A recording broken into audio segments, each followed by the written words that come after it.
हे भगवान फिर उसकी गति क्या होगी? आपने तो स्पष्ट कह दिया कि जिसका मन वश में नहीं, जिसकी इंद्रियां वश में नहीं, उसके लिए योग प्राप्त होना कठिन, अर्थात भगवत प्राप्ति होना कठिन है। जो तत्परता पूर्वक संयमित होकर अपने मन को वश में कर ले, वो सुख पूर्वक भगवत प्राप्ति कर सकता है। पर उस साधक की क्या गति होगी जिसका मन, बुद्धि, चित्त, अहंकार ये वश में नहीं है, और वो साधना करता है, नाम जप करता है, सत्संग करता है, स्वाध्याय करता है, पर इंद्रिय विजयी नहीं है, मन विजयी नहीं है। अंतिम समय उसकी भगवत स्थिति नहीं रहेगी, क्योंकि वो मन विजयी नहीं है। विषयाशक्ति है, असावधानी है, अंतकाल में मन परमात्मा में नहीं लगा, विचलित हो गया, साधन से हट गया, परमात्मा की प्राप्ति नहीं हुई। तो हे कृष्ण, कृष्ण सबको आकर्षित करने वाले, हे भगवान आप ही जान सकते हो, इस प्रश्न का उत्तर आप ही दे सकते हो कि उसकी क्या गति होगी। तात्पर्य है कि वो नरक तो जाएगा नहीं, क्योंकि नाम जप करता है। थोड़ा भी नाम जप करता है तो नरक नहीं जाएगा, थोड़ी भी भक्ति करता है तो नरक नहीं जाएगा। अजामिल के प्रसंग में यमराज जी ने अपने दूतों को आदेश किया था कि यदि कोई भी नारायण कृष्ण हरि बोलता है, गले में कंठी बांधे, वैष्णव है, भगवान का दास है, भूल करके मत जाना, तो नरक तो जाएगा नहीं, क्योंकि साधन करता है, नाम जप करता है, पाठ करता है, पर जितेंद्री नहीं है, मनोनिग्रही नहीं, इसलिए भगवत प्राप्ति तो होगी नहीं, ये भगवान कह रहे हैं। पर नरक तो जाएगा नहीं, क्योंकि नाम जप करता है, और स्वर्ग की इच्छा नहीं, इसलिए स्वर्ग नहीं जाएगा, और मोक्ष इसलिए नहीं हुआ कि वो मन इंद्रियों को बस में नहीं किया। तो उसकी गति क्या होगी? काम गतिम कृष्ण गच्छति, वो किस गति को प्राप्त होगा? कश्चिन्नो भय विभ्रष्टस् छिन्नाभ्रमिव नश्यति, अप्रतिष्ठो महाबाहो विमूढ़ो ब्रह्मणा पथि।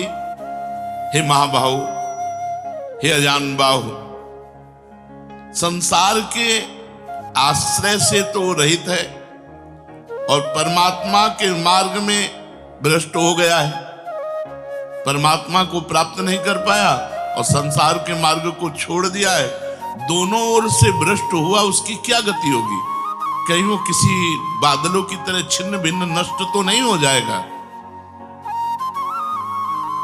दोनों ओर से भ्रष्ट हुआ, अर्थात संसार मिला नहीं, परमार्थ में भगवान मिले नहीं, तो उसका समय जो परमार्थ में गया, जो भजन साधन में गया, वो सब बेकार हो गया, क्योंकि आपकी तो प्राप्ति हुई नहीं। एतन्मे संशयम कृष्ण छेतुर्मर्हस्य शेषतः, त्वदन्या संशयस्यास्य छेता नाहुपपद्यते। हे कृष्ण, मेरे इस संदेह को सर्वथा छेदन करने के लिए आप ही समर्थ हैं, क्योंकि किसकी क्या गति होगी इसका निर्णय तो सिर्फ भगवान कर सकते हैं। इस संशय का छेदन करने के लिए आपके सिवाय इस सृष्टि में दूसरा कोई नहीं हो सकता, इसलिए आप का गति कृष्ण, उसकी क्या गति होगी? भगवान बोल रहे बहुत पार्थ नैवेह नामुत्र विनाशस्तस्य विद्यते, नहि कल्याण कृत कश्चित् दुर्गतिम तात गच्छति। पहली बात है कि उसकी दुर्गति नहीं होगी, ये तो बस पक्की मान लो। वो नरक नहीं जाएगा, वो स्वर्ग नहीं जाएगा, मोक्ष नहीं होगा, लेकिन उनकी दुर्गति भी नहीं होगी। ऐसा नहीं है कि वो दुर्गति को प्राप्त हो जाए। जिसको अंतकाल में भगवान का स्मरण नहीं होता, उसका कहीं पतन तो नहीं हो जाता? अर्जुन का पूछना था। इस बात को लेकर के बहुत व्याकुलता थी कि बेचारा साधन कर रहा है, इंद्रियां बस में नहीं, मन में बस में नहीं, तो अंत समय भगवान का स्मरण नहीं होगा तो उसकी दुर्गति हो जाएगी। तो भगवान कह रहे पार्थ नैवेह नामुत्र विनाशस्तस्य विद्यते। हे पृथानंदन, सच्चे हृदय से जुड़ा था भगवान जुड़ना देखते। रहत न प्रभु चित चूक किए की, करत सुरत सै बार ही की। भगवान उसकी क्रियाओं को नहीं देखते, उसके चित्त को देखा, हृदय की बात देखी। वो भगवान से जुड़ना चाहता है, वो भगवान को प्यार करना चाहता है, वो भगवान से मिलना चाहता है, पर इंद्रियां वश में ना होने के कारण, मन वश में ना होने के कारण बार बार वो विषयों में फिसल जाता है, बार बार भोगों में पतित हो जाता है। तो भगवान उसका पतित होना नहीं देखते, भगवान उसका चित्त से जुड़ना देखते हैं। रहत न प्रभु चित्त चूक किए की, करत सुरत सवार हिए की। हृदय की बात देखते, सच्चे हृदय से भगवान में जुड़ना चाहता था। अब उसका पतन नहीं हो सकता, मरने के बाद भी पतन नहीं हो सकता। जितनी उसकी स्थिति भजन में बन गई है, उसके नीचे वो गिर ही नहीं सकता। बहुत बढ़िया बात है। हमारा अगर 100 नाम जप हो गया है तो 101 से चलेगा अगले जन्म में, 99 से नहीं चलेगा।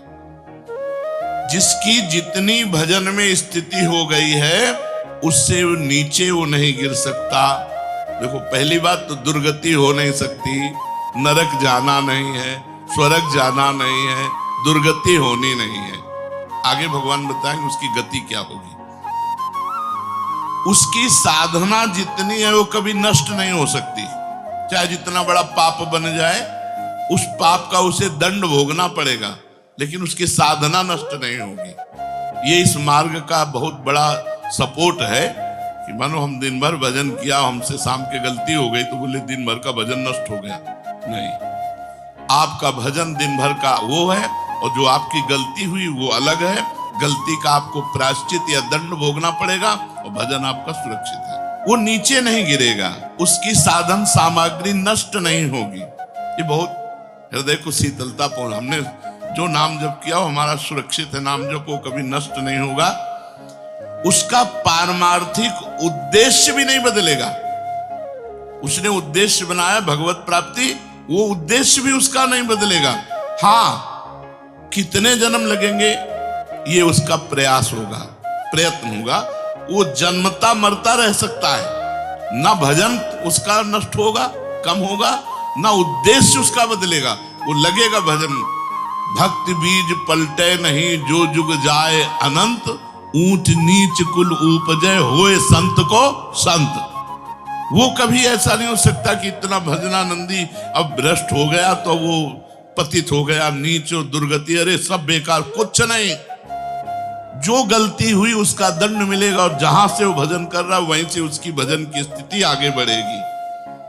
जैसे उदाहरण में राजर्षि भरत का उदाहरण दिया था कि हिरन पे वृत्ति गई तो हिरन बने, लेकिन गंडकी नदी में खड़े होके हिरन बन करके भी इतना भजन किया कि अगला जन्म जड़ भरत जी के रूप में ब्रह्मबोध संपन्न महापुरुष के रूप में हुआ। तो भगवान कहते हैं, नहीं कल्याण कृत कश्चित दुर्गतिम तात गच्छति।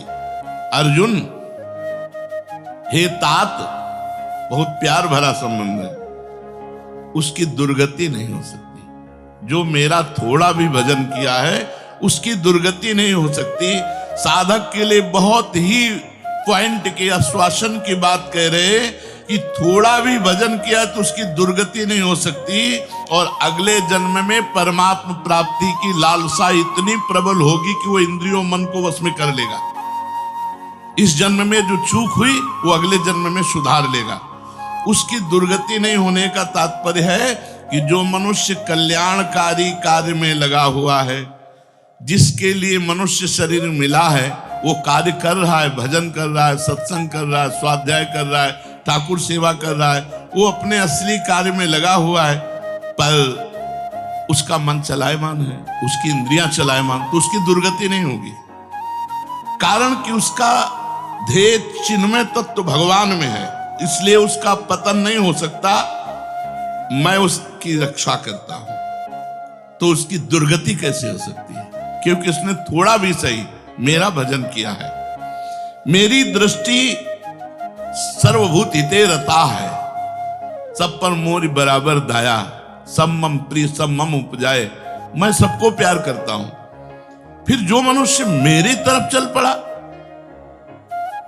अपना किसी तरह से कल्याण परम हित मानकर मेरी तरफ चल पड़ा, तो मैं उसे सबसे ज्यादा प्यार करता हूं। फिर मैं जिसे प्यार करता हूं उसकी दुर्गति कैसे हो सकती है?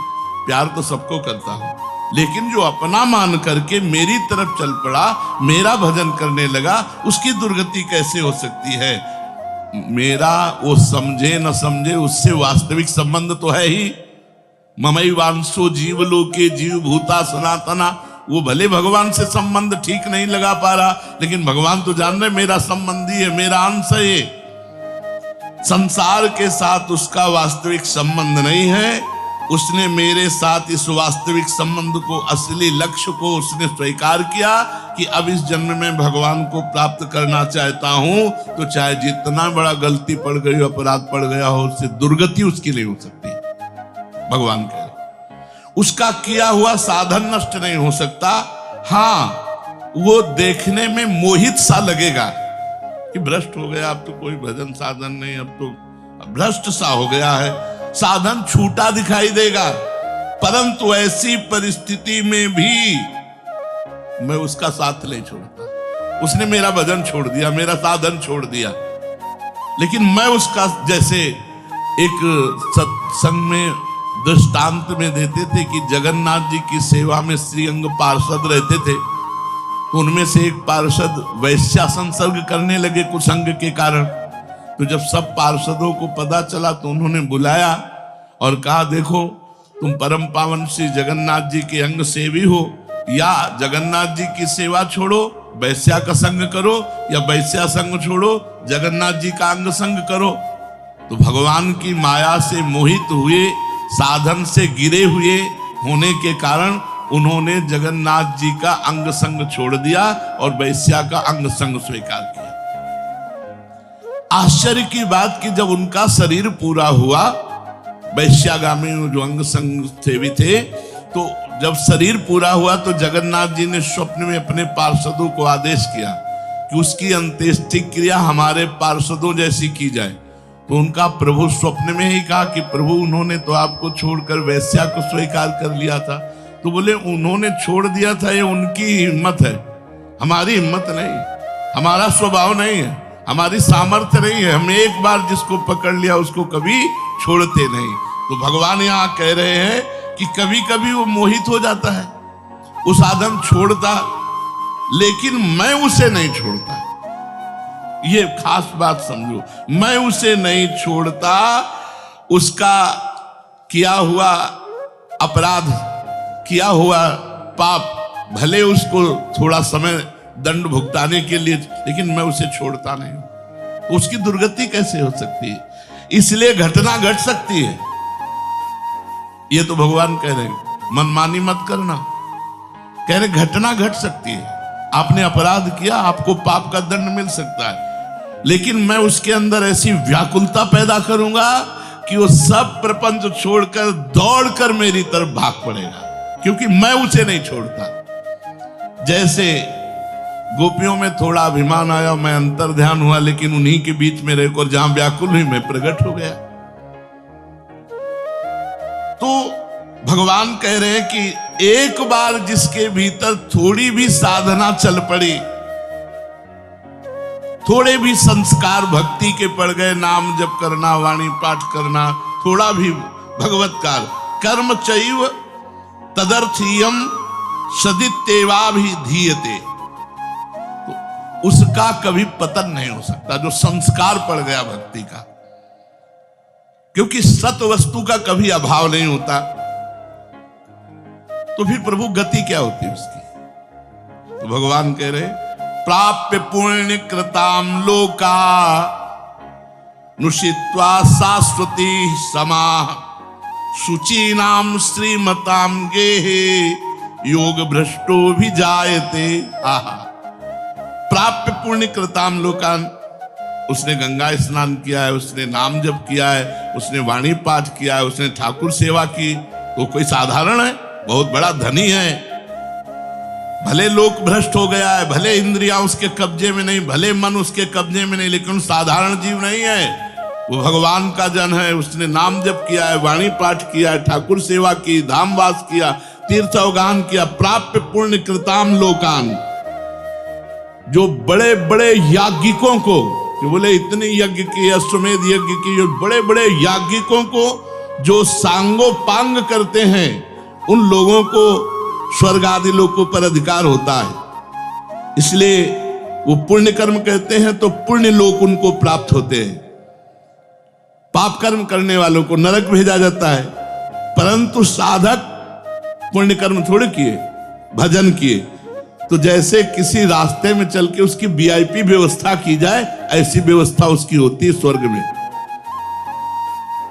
जितने दिन उसको अगला जन्म नहीं मिलेगा, उतने दिन भारी व्यवस्था स्वर्ग में उसकी होगी। पुण्यवताम लोके, जो बड़े बड़े पुण्य आत्मा पुरुष प्राप्त करते हैं, इतनी अमुक यज्ञ की, अश्वमेध यज्ञ की सांगोपांग, उनको उसकी वीआईपी व्यवस्था होगी। प्राप्य पुण्य कृताम लोका नुषित्वा शाश्वती समाहा। उसको शुभ कर्म का परिश्रम, बड़े बड़े परिश्रम करके जो स्वर्ग आदि के भोग प्राप्त करते हैं, उसे न प्रार्थना करनी पड़ी है, न शुभ कर्म करना पड़ा है, न यज्ञ आदि कर्मों का सांगोपांग अनुष्ठान करना पड़ा है। उसकी ना स्वर्ग की चाह है, तो उसकी व्यवस्था होगी। शरीर छूटते ही दिव्य लोक में जाकर के दिव्य भोगों की व्यवस्था, क्योंकि मन चंचल था ना, इंद्रियां चंचल थी ना, मृत्यु लोक के भोगों, ले भोग स्वर्ग के भोग, सुंदर सुंदर जितने भोग हैं उन सब की बाहुल्यता। वहां भोगों की जो वासना बनी थी उसके अनुसार भोग। मान लो स्त्री की तो एक से एक अप्सरा, दुनिया का सब वैभव स्वर्ग में विराजमान है, त्रिभुवन में खूब भोगने के लिए सब एकत्रित कर दे, क्योंकि भजनानंदी कोई साधारण थोड़ी है, उसकी वीआईपी व्यवस्था हुई। अब अंत समय से साधन में विचलित मना हो जाने के कारण जो बड़े बड़े परिश्रमों से, पुण्यों से प्राप्त होता है, वो ऐसे स्वाभाविक रूप से रास्ते में प्राप्त हो रहा है। ये उसकी गति नहीं है, ये अयाचिक वृत्ति से उसकी वीआईपी व्यवस्था है कि अब ले जा रहे हैं तो रास्ते में ऐसे थोड़ी कि कोड़ा मारते, पानी भी नहीं पिया रहे, धूप में ले जा, नहीं, सीधे उसको आनंद पूर्वक स्वर्ग आदि लोकों की दिव्य भोग वृत्तियां, जिन भोगों के लिए वो विचलित रहा है मनुष्य साधना करते समय, वो सारे भोग उसको वहां प्राप्त होंगे। वहां रहने पर इतना भोग दिलाया जाता है कि उसकी अरुचि हो जाती है स्वर्ग के भोगों से। मर्तलोक में आके दोबारा फंसेगा क्या? स्वर्ग के भोगों से अरुचि हो जाती है, जहां आसक्ति रही है वो भोग ही भोग उसको व्यवस्था कर दी जाती है, घृणा हो जाती है उसको स्वर्ग में ही भोगों से। इतनी वीआईपी व्यवस्था, क्योंकि अंदर से तो भजन था, उद्देश्य भगवान की प्राप्ति का था, तो स्वर्ग आदि के भोग भोगने पर उसे घृणा हो जाती है। वो अपनी वासना जो अंदर थी, जिनके कारण इंद्रियों मन को जीत नहीं पाया, वो देख लेता है, अरे अब ये तो मर्त्य लोक के भोग है, स्वर्ग के भोग, उसको वहां उसके अंदर घृणा हो जाती है। उसित्वा शाश्वती क्षमा, फिर उसे और ऊंचे लोकों में, अगर समय है अभी, तप लोक, जन लोक, महालोक, ब्रह्म लोक, ऐसे महान लोकों में उसे ऊंचे के लोकों में भेजा जाता है। और वहां भी इसलिए भेजा जाता है कि यहाँ के स्वर्ग के भोगों से रुचि, अब यहाँ के ब्रह्म लोक के भोग देख ले। भजन का फल है ब्रह्मादिक के भोग सब विषम लागत ताई, नारायण ब्रज चंद की लगन लगी है जाई। जब ठाकुर जी से मिलने की चाह लग जाती तो यहीं इसी शरीर में ब्रह्मादिक के भोगों से भी वैराग्य हो जाता है। भोग भोगने के उद्देश्य से नहीं, क्योंकि जो भोग भोगने के उद्देश्य से जाते हैं उनके पुण्य क्षीण होने पर फिर वो लौटकर मृत्यु लोक में आते हैं, इसलिए वो सीमित वर्षों तक स्वर्ग लोक आदि में रहते हैं। परंतु जिसका उद्देश्य भोग नहीं भजन था और योग भ्रष्ट हो गया है सूक्ष्म वासना के कारण, तो स्वर्ग आदि लोकों में जाएगा, उसका भजन नहीं क्षीण होगा। जैसे पुण्य आत्मा स्वर्ग गया, भोग भोगा, तो उसका पुण्य क्षीण होगा, लेकिन इसका नहीं, इसका तो स्टॉक है, ये तो भागवतिक व्यवस्था है उसकी, ये ब्याज की व्यवस्था है। मूल तो ऐसे ही साधन संपत्ति है। देख लो, कोई घाटे का सौदा नहीं, वीआईपी व्यवस्था होगी मरने के भी बाद, अगर चूक हो गई तो, और चूक ना हुई तो सीधे निकुंज चलना है। उसे यहां चूक हो जाए तो भी निकुंज जाना है, क्योंकि वृंदावन धाम है ना।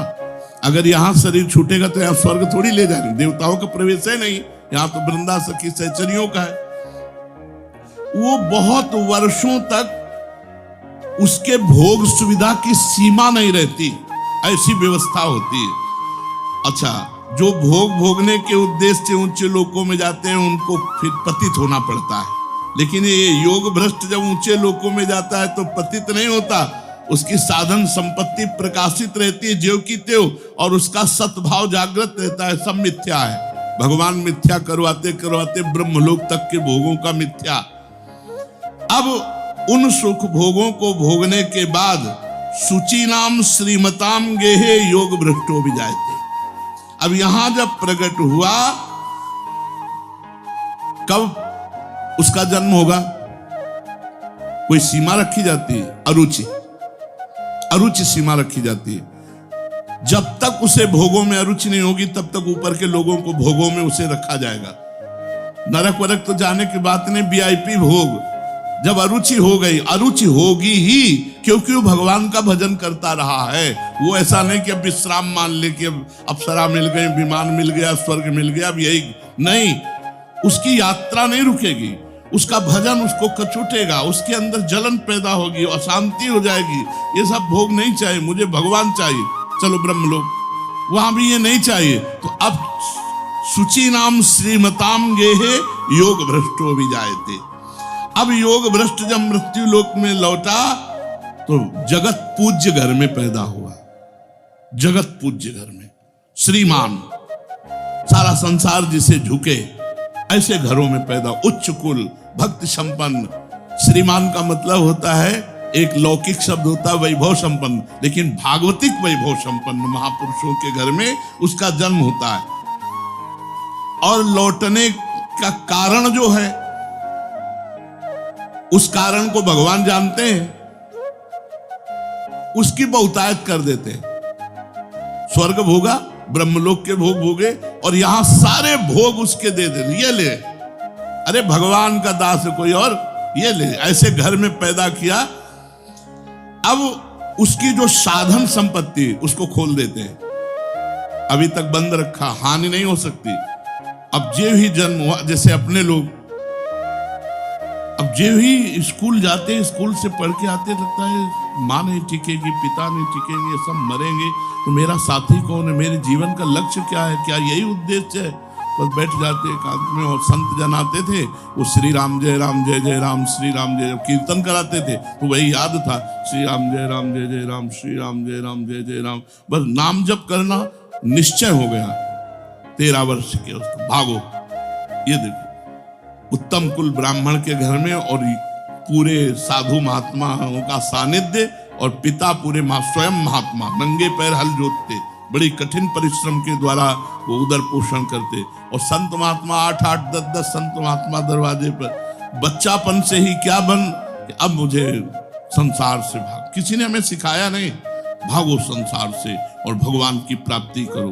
तो मनुष्य जन्म में जे ही जन्म लिया से साधन संपत्ति खोल दी गई।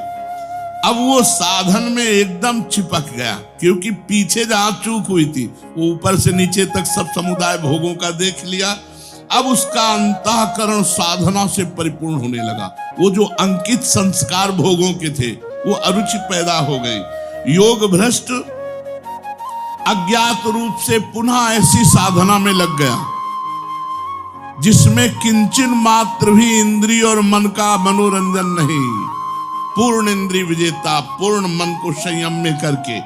अब वो ऐसी योग भ्रष्ट जो पुरुष था, श्रीमानों के घर में जन्म लेकर के वो भोगों में फंसेगा नहीं, पुनः भजन में बड़ी तेजी से चल देगा, और ये उसका आखिरी जन्म होगा। तेजी से भजन करके वो भगवत प्राप्त हो जाएगा। तो अर्जुन जी ने पूछा था कि फिर क्या उसका पतन हो जाएगा?